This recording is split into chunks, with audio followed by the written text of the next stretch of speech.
Most people think the Decepticon symbol is Megatron's face. It is not. The original 1984 design was a stylized drawing of Soundwave's toy head, the face of their second-in-command, not their leader, and the franchise has spent 40 years quietly retconning what that symbol actually means. By the end of this, you will know what every version actually means, across G1. The Bay films, Transformers 1, Beast Wars, and the deepest cut in IDW Comics, and you will see the one symbol that should not exist in the franchise at all. Soundwave's face, everyone has seen this logo, the purple angular face, two diamond eyes, a crest like a crown turned into a weapon. It is one of the most recognizable villain symbols in pop culture. The real-world designer was a man named Wayne Molinaire. The year was 1984, and once you know it is Soundwave, you cannot unsee it. The angled crest, the narrow eyes, the blank, expressionless geometry, that is Soundwave. That has always been Soundwave, which actually makes a strange amount of sense. Soundwave was the cold one, the loyal one, the calculating one, the bot who barely spoke, the bot Megatron trusted with his most sensitive operations. If the Decepticons needed a face that read as quiet menace and total discipline, they did not pick the screaming gladiator. They picked the spy, and every continuity since 1984 has inherited that choice. G1 cartoon, the Bay films, Transformers Prime, Transformers 1, the same logo, the same face. The most recognizable villain symbol in pop culture is the face of a guy who barely talks. The Decepticon symbol is not Megatron's face. It is the face of the bot Megatron trusted most. But there is something stranger about how that symbol got to the screen. G1, the G1 cartoon symbol is the version most fans grew up with. The one stamped on every Decepticon chest plate from 1984 to 1987. The one burned into the opening title sequence of every episode. It has 3 spikes on the crest. The toy packaging version, the original, only has 2. The third spike was a mistake. The cartoon's animation team was working from beveled 3-dimensional toy renderings, not flat reference art. They saw a small raised detail at the top of the crest, a sculpting flourish, nothing more, and misread it as a third spike. The model sheet locked the error in. Every animator after that copied the model sheet. That misread became the cartoon's permanent design and lived in fans' minds for 40 years. An entire generation grew up thinking the Decepticon symbol had 3 spikes because a single animator in 1984 looked at a piece of plastic the wrong way. The disparity persisted until decades later, when the Masterpiece toy line, starting with MP29 Destron Laserwave, deliberately restored the original 2-spike design. They had to fix the cartoon by going back to the toy. A coloring book-level mistake became the most recognizable villain symbol in 1980s television. The most famous Decepticon symbol in history is technically a typo, and the cartoon never bothered to explain what the symbol actually meant in-universe. That came later. The quintessence brand inside the G1 cartoon's lore, the symbol just exists. Nobody questions it. Nobody explains it. When the show finally addressed it, the answer was strange. The quintessons applied the symbol. The quintessons were the original masters of Cybertron, 5-faced alien tyrants who built Transformers as labor and sold them across the galaxy. They branded their creations by purpose. The Autobot symbol was for their consumer products. The Decepticon symbol was for their military hardware. The factions inherited their identities from their slave makers. Megatron's army was not choosing the symbol. They were reclaiming it. Marvel Comics never gave an in-universe origin at all. Dreamwave's War Within implied Shockwave once discovered an ancient symbol that predated the factions entirely. The faction whose name means deceiver was branded by the species that built them as deceivers. In G1, the Decepticons did not pick their symbol. The quintessons branded their grandparents with it. Then 2007 happened, and Hollywood gave the symbol a face. Bayverse. In 2007, Michael Bay's first Transformers film redesigned the symbol. The eyes shrank from triangles to diamonds. The top of the crest tilted down. The whole face got sharper, more aggressive, closer to a snarl than a stamp. The Transformers Wiki's own description of the redesign is 2 words: angry eyes. The redesign was deliberate. The symbol had to read as menacing on a movie screen, not a Saturday morning cartoon. Bay's team understood something the original designers never had to think about. A logo that worked on a 5-inch toy in 1984 would not survive being projected 50 feet tall in a dark theater. Fallen, then Revenge of the Fallen happened. The 2009 sequel finally gave the symbol an origin. The Fallen, Megatronus, the Dark 13th Prime, the original betrayer, has a face that looks identical to the Decepticon insignia. Not similar, identical. The film cemented him as the original Decepticon. The first traitor. The first one who chose darkness over the light of Primus. The faction's symbol is the face of the bot who started the war that never ended. And the Fallen is the one character whose origin story the franchise has rewritten more than any other. He started as a vague hint in a 1989 Marvel comic. The 2009 Bay film made him the founder of the Decepticons. The 2010 aligned novel Exodus renamed him Megatronus and made him one of the original 13.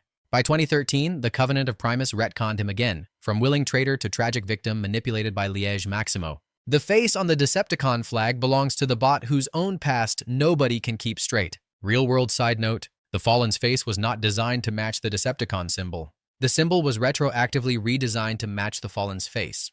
The franchise spent 25 years catching up to its own logo. The Decepticons did not pick a Prime's face as their flag. Hollywood drew the Prime to match it. And in 2024, an animated film finally made that retcon visual canon. Megatronus's face Transformers. One is the cleanest in-universe origin the symbol has ever had. Megatronus Prime's face in the film is the Decepticon symbol. Same proportions, same purple. The animators did not stylize it or hint at it. They drew the Prime, and the Prime's face was the logo. The film treats the symbol's adoption as a 3-act ritual. First, Orion Pax gives D16 a sticker of Megatronus's face. Innocent. Hero worship. A kid handing his best friend a sticker of his favorite hero. Second, after revealing himself as the killer of the Primes, Sentinel Prime carves that exact symbol into D16's chest. As punishment. As a brand. As a statement that D16 had picked the wrong hero. Third, after killing Sentinel and renaming himself Megatron, D16's followers brand themselves with molten iron. The same mark, burned into their own bodies, as a vow. A sticker became a scar, became a faction. 3 uses of the same image, each one rewriting what it meant. Hero worship became trauma, became identity. The Decepticon symbol, in Transformers 1, is the result of every meaning being layered on top of the previous one until the original is unrecognizable. This ritual is the aligned novels made visible. Exodus described Megatron's rise from gladiator to revolutionary. Transformers. 1 showed the moment that origin became iconography. Megatron's vow at the branding is the line that explains everything. We will never be blinded nor deceived again. The symbol means defiance, not loyalty. It always did. The Decepticon symbol is not a logo. It is a scar that got promoted. But 3 centuries after the war ended, the symbol stopped meaning anything at all. Maximal 300 years after the Great War ended, the Pax Cybertronia made peace between Autobots and Decepticons. Their descendants got entirely new symbols. The Maximals, descendants of the Autobots, adopted a stylized mammal face. The Predacon, descendants of the Decepticons, adopted a stylized insect head. Per IDW's Beast Wars sourcebook, Wheeljack designed both insignia deliberately, as symbols of peace. As proof that the factions had moved past the original war. It did not hold. The Predacons resented their underclass status. A different Megatron, 3 centuries later, named after the original, would steal the golden disc and reignite the war wearing the new logo. And here's the strangest part. In Beast Wars itself, insignias literally morphed on a bot's body.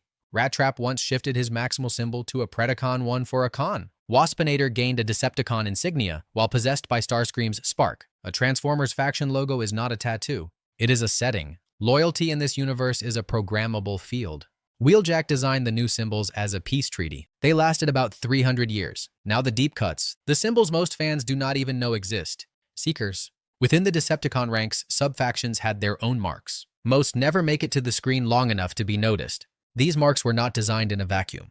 Hasbro borrowed from the real world more than once.